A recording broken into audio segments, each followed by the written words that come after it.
Welcome. My name is Madi Partovi, Practice Manager of Aspen Wellness Institute. And I'm Dr. Ryan Partovi, CEO and Chief Medical Officer. I'd like to take a moment to create who my husband, Dr. Ryan Partovi, is for people. He is the doctor of doctors. He doctors with a lion's heart, and that lion's heart shows up in our relationship, in our marriage with each other, and as a father to our boys. And I'd like to take a moment to introduce my wife, Mrs. Madi Partovi, your practice manager. She is someone who, to me, really embodies the essence of someone who is for the people. And she brings that essence into all of her conversations with all of our prospective patients, our patients. And she has a heart of someone who absolutely is a mama bear. And at the same time, really is someone who is of service and really is committed to spreading our vision throughout the world. And what that vision is, you'll come to see soon. So I won't spoil it yet. A little bit about who we are, Dr. Ryan. So in terms of who we are, I'm going to talk about how I got to where we are. And then Maddie's going to talk about how she got to where we are. And so it's really a bit about us. And I started the journey toward my practice of medicine really when I was discerning at age around 17 what I wanted to do with the rest of my life. And I realized there were so many things that I was interested in that I probably would need 7 lifetimes to do them all. So that got me really interested in anti-aging and longevity medicine. And it took me to Emory University, where I did undergraduate research in the mitochondrial theory of aging, and specifically mitochondrial DNA mutations in Lou Gehrig's disease. And from then, I, at the same time, was really learning more about integrative holistic medicine and my journey toward understanding how to expand human longevity. And I realized that natural medicine was really the way to approach that, at least today, or even back then. So as I learned more about that, I became disillusioned with the conventional medical system, and specifically pharmaceutical companies and insurance companies, and a system that was really run by and controlled by those two industries. And I was inspired at the time to get involved in politics and wanted to change the system, as many 18-year-olds do, even today, or perhaps especially today. But so I ended up going to law school, Southern Methodist University, and I specialized in health, medicine, and environmental law. And really, even by the end of the first year, it was very clear to me I really did want to go to med school. So when most of my friends were studying for the bar, I was taking organic chemistry, and I had already taken the MCAT. And I started at St. George's University School of Medicine, which is the same school that Pierre Corey went to for his undergraduate medical education. That's where I went for my basic sciences. And I really enjoyed that opportunity. I would say that for me, because I had known about naturopathic medicine, which is natural, integrative, holistic medicine, and I had delved into that a lot prior to going to medical school, I was already aware of some of the many failings of the conventional medical system. So as I progressed in my basic sciences, it became really clear to me that there was an emphasis on not that. Like basically, most of my colleagues that were there were wanting to do whatever it is that MDs do to get an MD after their name so they could have that and practice in that way. I was really more interested in understanding the origin of disease, the cause of disease, what is underlying disease, and to treat that. And we would have pathology rounds, and I would basically prepare this very long presentation that went far beyond the 13 points that we were required to do, getting into what nutrient deficiencies or what toxins could lead to particular disease. So very much from the beginning of my medical education, I really was very intrigued with this understanding of the origins of disease. And so it was really no surprise that ultimately I did transfer to the Southwest College of Naturopathic Medicine, now called Sonoran University in Tempe, Arizona, where I did complete my medical education in the realm of naturopathic medicine, which is really, naturopathic just means the origin of disease, naturo, birth or origin, pathos, Greek for disease. Naturopathic medicine really is medicine focused on understanding those root causes. and it was a very natural fit for me. And then I went, and over the course of my own health journey, which I'm sure we'll get into another time, I discovered the work of Dr. Peter D'Adamo, who became a mentor to me and an inspiration.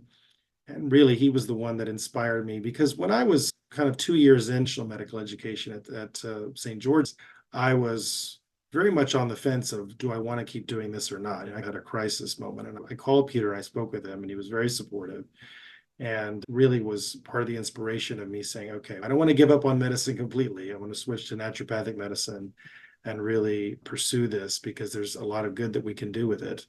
And obviously, I still believe that for sure. And I think that what that good is continuing to expand and grow every year of my practice. But I ended up doing residency, creating the first residency of its kind in generative medicine. Generative medicine is just the application of computer analysis to personalized medicine. And I was the first resident in that new discipline, which we now have a board that is a specialty board as part of the American Association of Naturopathic Physicians, the Generative Medicine Board, and I'm the secretary of that board. But suffice it to say, that specialty is one that is really, in many ways, is ahead of its time, but also has continued to gain in relevance and importance over the course of the ensuing decade and a half, really. So after completing my residency at the Center for Personalized Medicine in Wilton, Connecticut, as well as the University of Bridgeport College of Naturopathic Medicine, it was a dual program. I then moved to San Diego to start my practice, which is where eventually I met Madi. But yeah, we'll get into more about my practice history. But for people who are curious about how you ended up here, that's really the story of how I ended up there, because I think it's important to understand someone's origins as a physician so you can understand why they treat disease the way they do. And fundamentally, the approach that I use is about optimizing longevity, not just the length of one's life, but also the quality of life. And the best way to do that is by an optimal combination of natural and conventional medicine, what we call integrative or holistic medicine, that deals with mind, body, spirit in a comprehensive way. Madi, why don't you share with us a bit about your own journey to this place we find ourselves? That was beautiful and so thorough and comprehensive. Believe it or not, I left a few things out. I'll say first that it's been the fulfillment of my life's purpose, because I've been on a quest since I was very young to discover what would be the fulfillment of my life's purpose. And for it to be in alignment with my husband and with everything that he believes in and everything that he stands for is a dream come true. And ever since I was young, I found many of my life's answers through my body, or through the wisdom of my body. And through many years in the corporate environment, I knew that it just wasn't for me. So I continued that quest and became a holistic health practitioner, massage therapist. I worked in the sports medicine arena for some years before being inspired to start my own movement and wellness studio. I have a certain measure of respect for conventional medicine. One day I was on my women's specific Trek 2200 bicycle, and I was commuting to work, and I got hit by a car speeding 45 to 50 in a 25-mile-per-hour zone. My helmet cracked in half. I sustained an open fracture to my femur, a compound fracture to my tibia and fibula, and I had emergency surgery. So my right leg is made of titanium. I have 11 screws in my ankle, my knee, and my hip. And if it weren't for modern medicine, I would be alive. And then again, when my placenta didn't deliver after my first birth. And then again, after my placenta again did not deliver after my second birth. I worked for some years with a sports medicine, and through some serendipitous opportunities, I was led to open Yoga Monkey, a yoga movement and wellness studio, where we offered yoga, Pilates, and barre, massage therapy, acupuncture, and energy work. And then I met you. Yeah. And we had our first date at my yoga studio, and that was the beginning of this beautiful story. I had always wanted to become a naturopathic physician. And when I discovered I may as well marry one. And that's where our journey began. I sold the yoga studio prior to giving birth to our first son. And in 2019, no, 2018, we joined forces. Uh, no, in my view, we joined forces really as early as the end of 2016, beginning of 2017. Yeah. Okay. Because you had helped me revise the new patient packet. I think it was January of 2017. And we changed, that was when we started bringing on people, the concierge. We had changed it to an upfront charge and all that stuff. That's right. That's even before we got married. That was before we got married, yeah. Okay. Yeah, it was the end of 2016. While we were planning our wedding, she was taking over the job of practice manager, and we were rewriting a lot of our documents and changing the structure of things financially. Yeah. So during our courtship, we created who we are as a couple and also who we are for the planet. Yeah, so I think that getting into what it is that we're doing, I'm going to pick back up. So when I moved to San Diego, the plan was to create an insurance-based primary care model that would allow me to bring naturopathic medicine to the vast majority of humanity and then to scale it up beyond that. And what I discovered in nearly 8 years of insurance-based primary care is that the insurance system is, which is something, by the way, that many other physicians have already discovered, but I had to discover it for myself, as oftentimes we do when we're truly going to have a transformative experience, we have to experience it ourselves in many ways. I ended up realizing that the kind of care that I'm committed to providing, there's just no way that we could do that under the insurance model and keep the lights on. I'm going to get really on the court with this. Sure. You were spending up to 3 hours with each patient.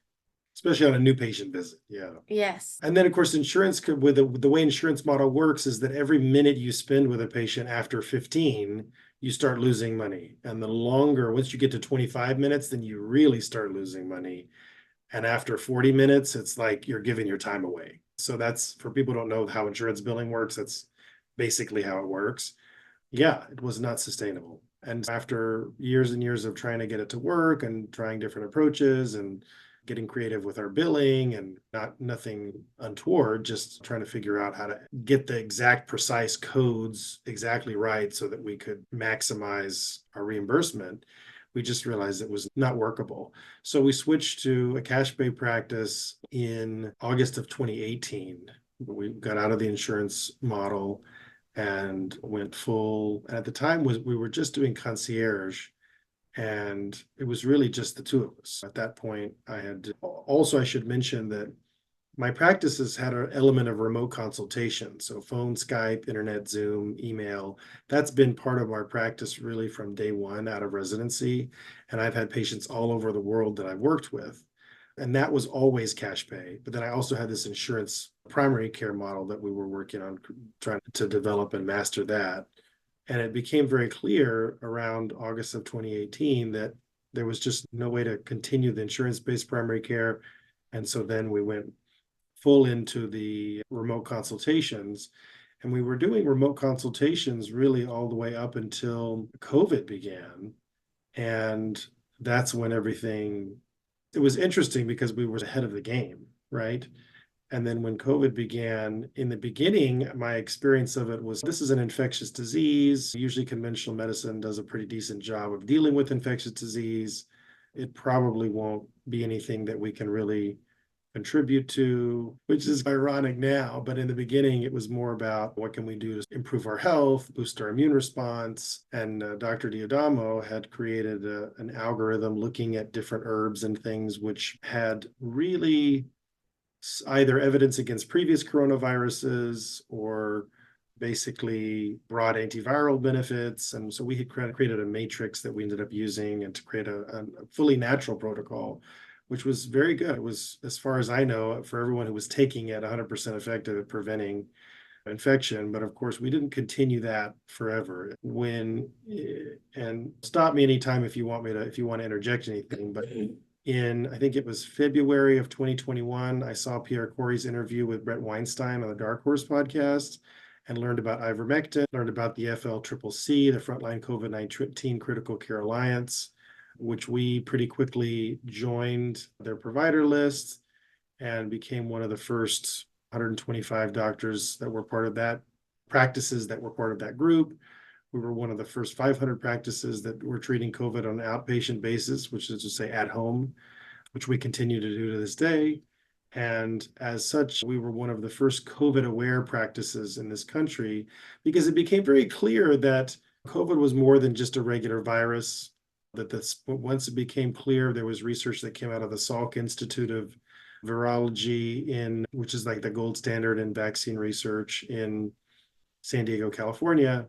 And they discovered that the spike protein of the SARS-CoV-2 virus was the mechanism by which that virus exerted its cardiotoxicity and cytotoxicity generally. And so as a result, it became very clear that in fact the spike protein was a biotoxin. And biotoxin illness is something that I've been treating in my practice starting with pretty early on. I did a year of rotations in school with Dr. Walter Crinion, was one of the world's experts in environmental medicine. I call him the godfather of environmental medicine. And environmental medicine is just the impact of toxins on our health. And I think when you look at toxins, people think primarily of toxicants, which are man-made toxins, or exposures due to man. So things like chlorinated pesticides, solvents, PCBs, phthalates, bisphenol A, organophosphates, heavy metals, again, not necessarily man-made, but man-derived exposures. And then you've got biotoxins, which is a realm people don't think about, but these are toxins produced by viruses, fungi, bacteria, parasites that can also cause damage and toxic effects due to individual variation, genetic variation on their immune response against these particular toxins. In all of the cases of the biotoxins, you've got the majority of the population that's able to mount an acquired immune response, in other words, produce antibodies against those particular, their proteins fundamentally, but against those particular biotoxins and eliminate them. And then you have somewhere 25% or fewer of people who are not able to produce, or they have an impaired production of an acquired immune response. And so they deal with chronic activation of the innate immune response. So for those who don't remember their immunology, or who never took it, obviously, the idea with the innate immune response is these are going to be your first responders, and they're stuck in this inflammatory loop. So the way to think about that would be that, let's say there was a big pileup on the interstate, and the first responders came out and they brought a bunch of people from their cars and jaws of life and the whole 9 yards. And then they took them to the hospital. And the people at the hospital were like, we don't see anything wrong with these people. They seem totally fine to us. It's the functional equivalent of the immune system doing that. And meanwhile, the EMS people are yelling, what are you talking about? There's this obvious, this guy's femur is poking out of his leg. And what do you mean? Then the doctor's, I see nothing. So that's the immune system is basically operating in that way, where we have our first responders and then we have our acquired response that actually deals with the infection. And if that acquired response is not able to manifest, you deal with this chronic inflammation that just builds and builds until you remove the exposure and sometimes help the body get rid of some of the toxins that are on board. The person stays in a chronic inflammatory loop. So biotoxin illness is something that had become a really strong focus of our practice. In the last few years of my practice, I've become known as San Diego's mold doctor because of how much mold illness we were treating. And so it was once we realized COVID was also an example of a biotoxin because of the lab origin. Once that became really clear, then it became obvious that, okay, this is something that is going to need additional treatment beyond the basic just supportive care that was being provided at the time. We dived in headfirst, full in, and got really involved in supporting people with their COVID, not just with COVID infections, but prevention, post-exposure prevention, treatment, even hospital rescues, we call them, where basically people were basically being told to put on a ventilator. We're going to put you on a ventilator. And if you look at the broad statistics of that, about 10% of people put on ventilators with COVID end up surviving. So it's pretty low. In our practice, people at that stage of the disease, that fulminant COVID pneumonia, are about 7.5 times more likely to survive than if they go on a ventilator at the hospital. It's not 100%. I would never claim that, but we have a pretty good success rate, even at that late stage of the disease, using a lot of, frankly, the hospital-based protocol stuff at home. For people who don't know, you can do home IVs, you can do home high-flow oxygen, you can do a BiPAP at home, which actually has some of the similar effects of the ventilator. We can also do a lot of the treatments which are not allowed in the hospital due to conflicts of interest, perverse incentives, which have been detailed by Dr. Brett Weinstein and Doctors Merrick and Corey and the other members of the FLCCC ad nauseum. So I'm not going to detail them here, but I would just say that's, and of course, allies as well, like Dr. McCullough and Dr. Malone. But I would say that for the most part, once we really, there was no going back from sort of the realization of how politicized and how corrupt the response to COVID had become. And once we really got involved in that and have seen a lot of the secondary effects of COVID, long haul COVID syndrome, presenting as postural orthostatic tachycardic syndrome or POTS. You've got a lot of people with myocarditis, pericarditis, of course, not just from COVID, but also some of the boosters as well. You've got, because again, spike protein is spike protein. The more of it you're exposed to, the greater your potential risk of long-term consequences. We've been seeing turbo cancers, which are rapidly progressing cancers, or cancers that were in remission that are regressing and then progressing at a very rapid rate, often to stage 4, and really anything strange dermatitis, eczema type reactions, dermatitis type reactions, and everything in between. On new autoimmune diseases. Basically, we've seen a lot of different things, fertility problems, and that gets into the fertility side of our practice is something, because we are very committed to addressing longevity and youthfulness and vitality, and also from a perspective of looking not just at very personalized nutrition, but also biotoxins and toxicants, that fertility, which is this modern problem, that's getting worse and worse. It's a problem of modernity. There's tremendous overlap between what we do in fertility optimization. I distinctly remember the first conversation we had when I told you that there are people, the people are having a hard time getting access to ivermectin. Oh, yeah. Yeah. And it started your research. Actually, what she said was people are having a hard time getting access to this drug, because I had prescribed it for my dad, who was basically patient 0 at our practice with using ivermectin and COVID. And he was feeling so much better by day 5 that he wanted to go back to work. And I said, no, Dad, you need to wait the full 10 days. And then we had a couple of tragic experiences, and then we had a few other successes. And then so then Maddie said, people are having a hard time getting this drug. I said, what drug? Because to me, ivermectin at St. George's, where they have a parasitology class that everyone's required to take, the joke was that it's a treatment question and you don't know the answer, pick ivermectin because it's probably going to be right. Now, it does not cross the blood-brain barrier, which of course is why we have other medications in the FLCCC eye care protocol for treating COVID to help with the neurological manifestations of both COVID, as well as in the eye recover protocol for long COVID. But certainly for the vast majority of effects in the body outside of the nervous system, ivermectin tends to be the single most effective agent to this day. And we now have over 100 studies showing that. Okay, so there are 4 major areas in which Aspen Wellness Institute specializes: COVID, cancer, the optimization of health and wellness, and fertility. So that's definitely what we're up to right now, I think, is making a difference to people in all those areas. And what makes you as a doctor so distinct is that you are COVID informed. You've been an expert of complex chronic disease for almost 15 years. And we're on our own fertility journey. I got pregnant and gave birth to our first son at 39 and our second son at 43, naturally. Yeah, which is very possible. And we're trying for a third. So I would just say that working with first-time parents and even second, third-time parents, it's fascinating. And I don't want to go too much down a rabbit hole here, but I'll just say we've had patients that have come and worked with me, and I think they almost thought it was a coincidence that they got married and had a child, because we've then talked to them 5 or 6 years later, and they said, after my first child, I went and did 6 rounds of IVF, and that we're all failures. And I was like, why didn't you come back to us? Because we were the ones that it was you following our protocol that worked the first time. And then for whatever reason, they fell off the wagon. They stopped doing the things that we recommend.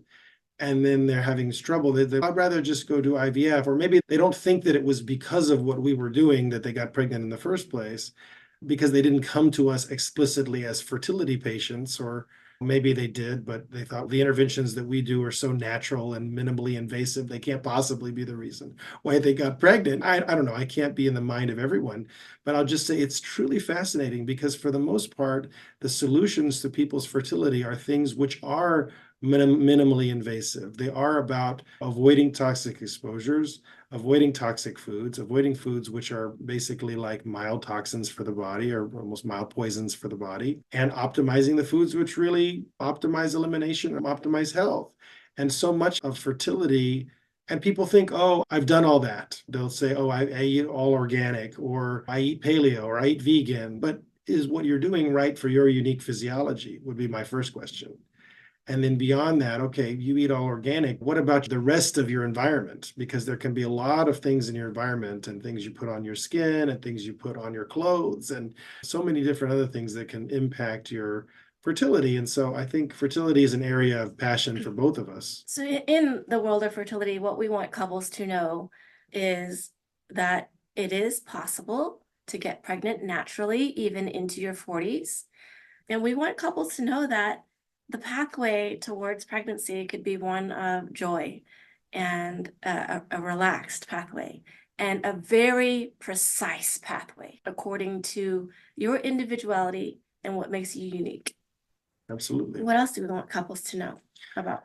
In terms of fertility, I think that's covered it pretty well, I think, from the high level. And our approach is a response to the conventional fertility industry where couples and mostly women are monetized over and over again with procedures like IVF and anything under the assisted reproductive technology umbrella that has very low chances of working. I would say that it is both a response, but I would say it also predates in many ways, because it's really about getting your health and your environment back to a place either where you were when you were younger or where humanity was maybe 100, 150 years ago, where women were routinely having 7, 8, 10, 12 kids. And it was no big deal in that sense. And what's happened in the intervening years, right? So it's both a response to as well as a turning back the clock in many ways and restoring things to the way that they really have been for the vast majority of human history. What would we like people to know about the optimization of health and wellness and how we can provide the access, like the keys to the kingdom to champion your own health? Yeah, I think the biggest things I would point out there is just the amount of screening and investigation that we do. Diagnostic medicine is an area of great passion and interest for me. And that's really been the case since I was in residency. My residency director, Dr. Diadamo, used to call me Testarossa, and he said, it's not because you drive fast. So the idea here is that we're doing a very comprehensive lab work. We're looking at over 100 different labs, over 40 panels. We are looking at cardiometabolic. Yes, we are looking at diabetes, pre-diabetes. I think I maybe had one too many pre's in there. But the point is basically the progression to diabetes, type 2 diabetes. There's pre-diabetes, there's insulin resistance, or what's sometimes called syndrome X or dysmetabolic syndrome.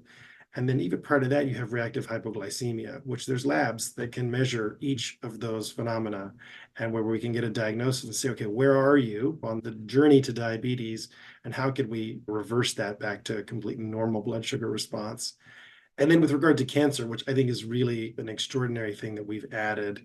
Before you venture there, okay, our health and wellness, our wellness plan is there's the conventional, the Rockefeller healthcare system that doesn't put people first. It also monetizes people in every action that it takes, whether it be a referral, whether it be a prescription pharmaceutical drug, whether it be a very short, brief 15-minute visit where the doctor will not speak about any root causes. And Oftentimes, people don't get any answers. There are many patients that have come to us having had no answers from conventional medicine. They've been dealing with these issues for years. Like you have the right to a life of aliveness and alacrity. It affects your relationship with yourself and your relationship with your loved ones and everybody in your circle. So when somebody comes our way, Dr. Ryan and our nurse practitioner, Kim Desh, will do the due diligence and practice honest medicine and take a look at what is fundamentally going on with your health across so many different areas. Not just one, and not just the 5 vanilla labs that conventional doctors do every single time. CBC, CMP, lipid, TSH, PSA if you're a man, vitamin D if they're a little bit of a better doctor. It's just fundamentally woefully insufficient to do any kind of preventive, active surveillance and preventive medicine to actually reduce one's risk of chronic disease. And it's after treating complex chronic disease now for almost 15 years, it becomes really obvious that the best way to actually treat chronic disease is to prevent chronic disease. And we do that by diagnosing it really early. And one thing I wanted to mention in relevance to what you said about people not getting any answers from going to different providers. Sometimes we're the 12th, 16th, maybe the record, maybe 20th, I don't know, doctor that people have seen. And they've either been given the misdiagnosis, a wrong diagnosis, or they're giving some idiopathic diagnosis. They're giving given some diagnosis that describes their symptom. Usually, if your diagnosis contains the term itis, which just means inflammation, it means it's describing, or algia, which just means pain, then it's describing how you feel. It's not actually telling you anything about what the underlying cause of your disease is. And that's what we get into. That's the kind of testing we do, is to really get it. Okay, yes, there's inflammation, but what's causing that inflammation? Yes, there's pain, but why is there pain? And so anybody who's been diagnosed with one of these idiopathic, oh, we don't really know what causes it conditions. There's the famous show House MD, and Dr. House likes to say, idiopathic means you're an idiot. We're not quite that harsh in this practice. We say idiopathic means you just don't know which labs to order. So this is what we want you to know, that this kind of intentional, comprehensive healthcare is available to you. I love doing this with you. Yeah, likewise. All right. So I'm Ryan Partovi. I'm Dr. Ryan Partovi. And I am Mrs. Madi Partovi. And one day I'll share why I always say I'm Mrs. Madi Partovi. It's an inside joke. This has been the Partovi Effect, creating the consensus. Thank you for joining us. Thank you for your time, attention, dedication, commitment to yourself and your own well-being and the well-being of others and the planet as a whole.